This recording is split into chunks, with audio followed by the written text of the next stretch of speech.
All right, let's dive into a story today that's, well, it's pretty incredible. It's pulled right from the pages of history and scripture. We're talking about a civilization of absolute master builders. I mean, people who could literally carve entire cities out of solid rock. But, and there's a big but here, their pride, their arrogance, led them to a truly shocking end. This is the story of the people of Thamud. It all ends with this one moment, the first light of dawn. Shatters with a painful scream. We're going to come back to exactly what that means. But first, you really need to understand who these people were and where they even came from. So yeah, to get to that scream, we have to go all the way back to the beginning. Let's start with Section 1, the Unmatched Builders. This is the story of how a small group of survivors became, well, absolute masters of stone. See, the people of Thamud weren't just some random tribe. They were actually the descendants of a handful of faithful believers who survived the destruction of another mighty civilization, the people of Ad, who were also wiped out for their arrogance. So you'd think they'd have learned a lesson, right? These survivors journeyed for a long time until they found the perfect place to settle down, a fertile valley called El Hijr. And in this new home, wow, they were just showered with gifts. We're talking immense physical strength, incredible intelligence, and artistic skill that was just unmatched. They had the ability to carve mountains, for crying out loud. On top of all that, they had fertile lands, beautiful gardens, and plenty of water. They literally had everything they could possibly need to build a paradise. And they put those gifts to spectacular use. I mean, they didn't just build houses. They built these grand, sprawling palaces out on the open plains. But what's even more mind-blowing is that they carved entire, unbelievably intricate cities directly into the mountainsides. We're talking about structures so perfect, this still leave us speechless today. But with that kind of incredible power, something else started to grow. And it was pride.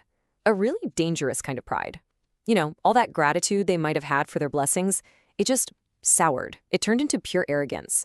They started thinking, hey, we did all this ourselves. And it's all summed up in this one boast they had. We carve houses from mountains. Who can possibly stand before us? Well, that kind of arrogance, it tends to get noticed. And that brings us right to Section 2, the Prophet's Call. This is where a lone voice of reason rises up from within their own community. And that voice, it belonged to a man named Salih. Now, Salih wasn't an outsider. He was one of them. And since he was a kid, everyone knew him for his wisdom, his gentle nature, and his deep piety.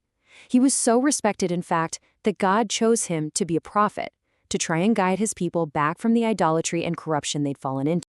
His message was really simple, really direct. He basically said, hey everyone, let's worship God alone. You don't have any other deity. Let's just be grateful for all these incredible blessings we've been given. But the leaders, they were so stuck in their pride and traditions, they just shut him down. Their response says, we trusted you, Salih, but now you're telling us to stop worshiping what our fathers and grandfathers worshipped? They just couldn't see past their own history. So when they saw that his logic wasn't getting through to them, they threw down a challenge. They demanded a miracle, something they were sure was completely impossible. They said, okay, Salih, if you're really a true prophet, show us a sign we absolutely cannot deny. They asked for an impossible sign, and, well, they were about to get one. This takes us to Section 3, the divine sign. Get ready for the miracle from the rock. So Prophet Salih prayed. And in a moment that must have just frozen everyone where they stood, a huge, solid mountain rock started to tremble. Then it cracked, and then it split wide open. And from inside the stone walked out a magnificent, living, breathing she-camel. Now, this was not just any camel. She was known as Nakatullah, which means the she-camel of God. She was a living, breathing divine sign, an ayah, sent for one specific reason, to be a direct test of the people's faith and their obedience. And the test came with a very clear, very simple arrangement. Here's how it worked. On her designated day, the she-camel would drink from the community well. In exchange, she provided enough milk for every single person and every animal in the city. Then the next day, the well belonged completely to the people. It was a totally simple, perfectly balanced test of sharing and just following the rules. But, you know, even with this undeniable miracle right in front of their faces and this totally fair arrangement, the pride of the leaders just couldn't take it. And this is where it all goes wrong. Welcome to Section 4, the act of defiance, a conspiracy born from nothing but pure arrogance. The motives here were pretty clear. The leaders were getting jealous because more and more people were starting to believe Prophet Salih. They figured, hey, if we get rid of the camel, we get rid of his credibility. The deal was sealed when a powerful, influential woman actually offered her own daughter in marriage as a reward to whoever would kill the sacred animal. A group of young men took the bait, convinced that if they destroyed the sign, the messenger's influence would just disappear. So they set a trap. They lay in wait. And as this magnificent she-camel was making her way back from the well, the conspirators ambushed her. They shot her with an arrow, and then they all fell upon her with their swords, committing the one single act they had been explicitly warned never ever to do. And in their complete and utter blindness, they actually celebrated. They started cheering, "We did it! We killed the she-camel! Now all the water is ours!" They had no idea, absolutely no clue, about the true magnitude of their crime. They didn't just kill an animal, they had just murdered a divine sign from God. And now we come to the inevitable fallout. Section 5, the final scream. This is the consequence they brought down upon their own heads. When Prophet Salih saw what they had done, he was just filled with sorrow, and he gave them one last absolutely chilling warning. He said, "You have only 3 days left to enjoy yourselves in your homes."